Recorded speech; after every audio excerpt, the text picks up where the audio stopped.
Soma's baking and cooking এ আপনাদের সবাইকে স্বাগত জানিয়ে আজ আবার আরেকটা নতুন ভিডিও আপনাদের সামনে নিয়ে এলাম। এই গরমে দেখবেন একটু হালকা হালকা খেতে কিন্তু খুব ভালো লাগে, কোনো রিচ খাবার খেতে একদমই ভালো লাগছে না। আজকে যেটা আপনাদের সাথে শেয়ার করছি সেটা হলো কুমড়োর ডাঁটার তরকারি মটর ডালের বড়া দিয়ে। খুবই একটা হালকা রেসিপি, চলুন তাহলে দেখে নিই কি করে বানান। কুমড়োর ডাঁটার তরকারিটা করার জন্য এখানে কুমড়োর ডাঁটা কেটে নিয়েছি, আলু এরকম লম্বা করে কেটে নিয়েছি, আর কুমড়ো পাতাগুলোকে কচি ডগা যেগুলো রয়েছে মানে কচি ডাঁটা যেগুলো রয়েছে সেগুলো সমেত কুমড়ো পাতাগুলোকে এইভাবে ভালো করে ধুয়ে নিয়েছি। এগুলো একটু হাত দিয়ে দেওয়ার সময় একটু হাত দিয়ে ছিঁড়ে দেবো। এখানে এক টুকরো কুমড়ো নিয়েছি আর একটা বেগুন নিয়েছি, এটাকে কেটে দিচ্ছি।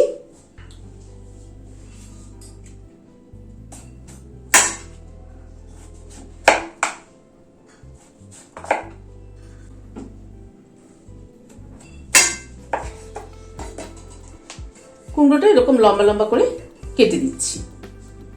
কুমড়োটা কেটে নিলাম সবগুলো, এবার বেগুনটা কাটছি।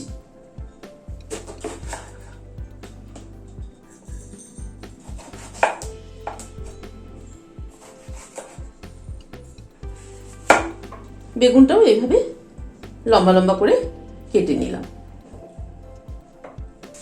তাহলে সব তরকারিগুলো কাটা হয়ে গেল।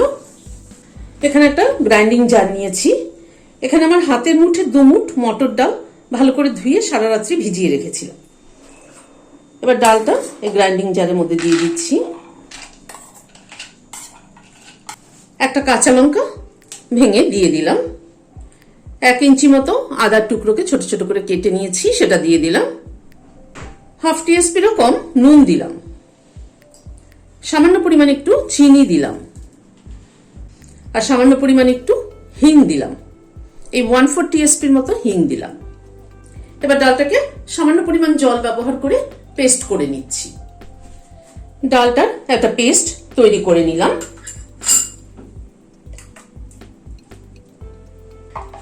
ডালটার পেস্টটা কিন্তু খুব একদম মিহি হয়নি, কিন্তু একটু হালকা কিন্তু রাফলি পেস্ট করেছি। এখানে একটা মশলা তৈরি করে নেওয়ার জন্য গ্রাইন্ডিং জার নিয়েছি। এখানে 1 টেবিল চামচ পোস্ত দিলাম, 1 টেবিল চামচ রোস্টেড তিল দিলাম, 2 টেবিল চামচ ফ্রেশ নারকেল কোড়া দিলাম,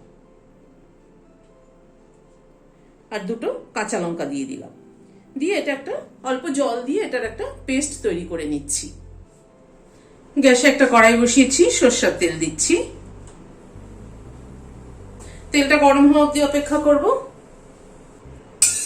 তেলটা গরম হয়ে গিয়েছে, প্রথমে বড়াগুলো ভেজে নিচ্ছি।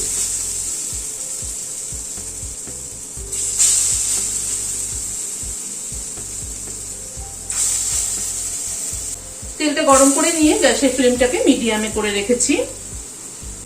বড়া কিন্তু সবসময় গ্যাসের ফ্লেমটাকে কমিয়ে নিয়ে বড়াটা ভাজলে বড়াটা ভাজা ভালো হয়, ভেতর অবধি ভাজা হয়। আর গ্যাসের ফ্লেমটা বাড়িয়ে দিলে ওপরটা হয়তো হয়ে যাবে, বাট ভেতরটা কিন্তু হবে না। বড়াগুলোকে উল্টে দিচ্ছি।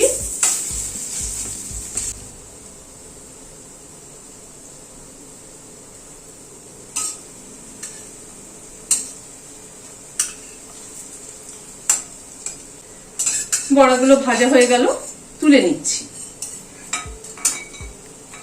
আবার খানিকটা বড়া দিয়ে দিচ্ছি।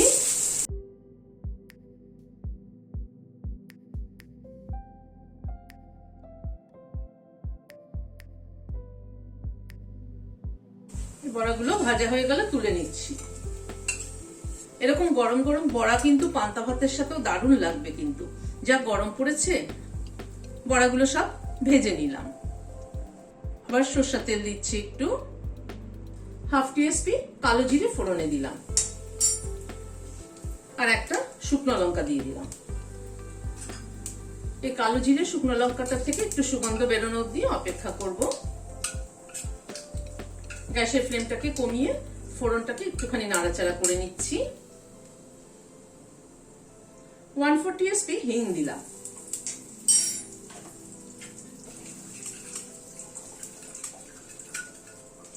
এবার সবজির মধ্যে প্রথমে আলুটা দিয়ে দিচ্ছি।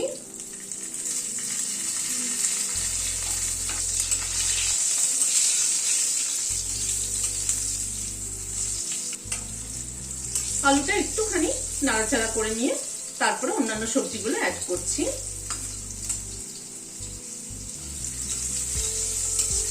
এরপর বেগুনটা দিয়ে দিলাম, কুমড়োটা দিয়ে দিলাম,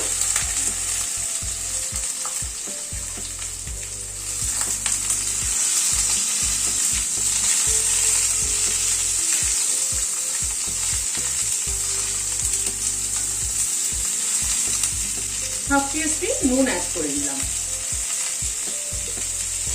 1/4 টিস্পুন মতো হলুদ অ্যাড করলাম।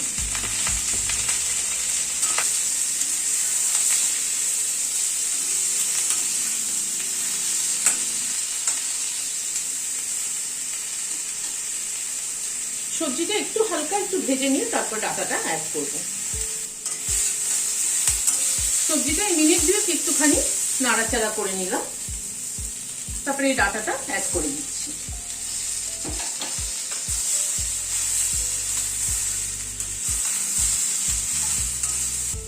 এবার এই পাতাগুলো অ্যাড করে দিচ্ছি, বড় পাতা যেগুলো আছে সেগুলোকে হাত দিয়ে ছিঁড়ে দিয়ে দিচ্ছি, আর ছোটগুলো এরকম গোটা গোটাই দিয়ে দিলাম। আর একটু নুন লাগবে মনে হচ্ছে, ডাটাটা অ্যাড করলাম তো, আর সামান্য পরিমাণে একটু নুন দিয়ে দিলাম।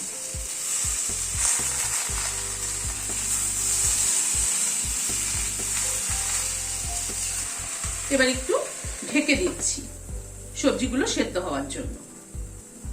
2-3 মিনিট মতো ঢাকা ছিল।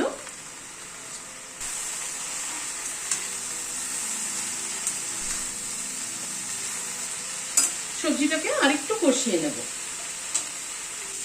সবজিটাকে আরো 2-3 মিনিট একটুখানি কষিয়ে নিলাম। এই পেস্টটা তৈরি করে রেখেছিলাম নারকেল, তিল আর পোস্ত দিয়ে, সেটা দিয়ে দিচ্ছি। এই গ্রাইন্ডিং জারটাকে ধুয়ে একটু জল অ্যাড করলাম।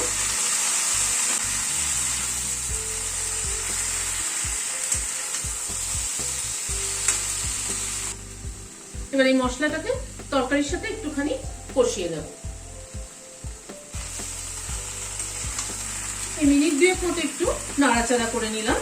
1 টিস্পুন চিনি অ্যাড করে দিচ্ছি। এই সমস্ত নিরামিষ তরকারি, বিশেষ করে ডাটা দিয়ে যে তরকারি হয়, সেগুলো কিন্তু একটুখানি মিষ্টি মিষ্টি হলেই ভালো লাগে। তবে নুন মিষ্টিটা যার যার পছন্দ অনুযায়ী দেবে। বড়াগুলো অ্যাড করে দিলাম।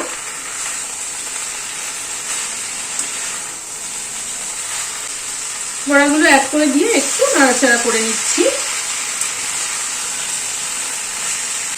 এই 1-2 মিনিট একটু নাড়াচাড়া করে নিলাম, তারপরে সরষের তেল, একটু কাঁচা সরষের তেল অ্যাড করে দিচ্ছি নামানোর আগে।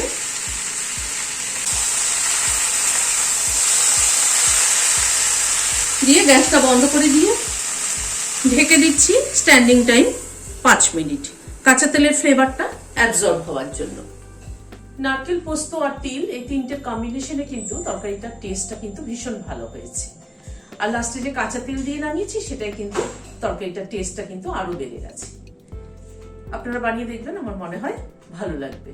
যদি ভালো লাগে তাহলে রোজকার মতো আজ আবার বলছি, লাইক শেয়ার করার অনুরোধ রইল। আর যারা এখনো আমার চ্যানেলটি সাবস্ক্রাইব করেননি, প্লিজ সাবস্ক্রাইব করুন। পাশে যে বেলের সিম্বলটা আছে সেটা কিন্তু অবশ্যই প্রেস করবেন, যাতে আমার পরবর্তী ভিডিও নোটিফিকেশন আপনাদের কাছে আগে পৌঁছে যায়। আজ তাহলে এখানে শেষ করছি। নমস্কার।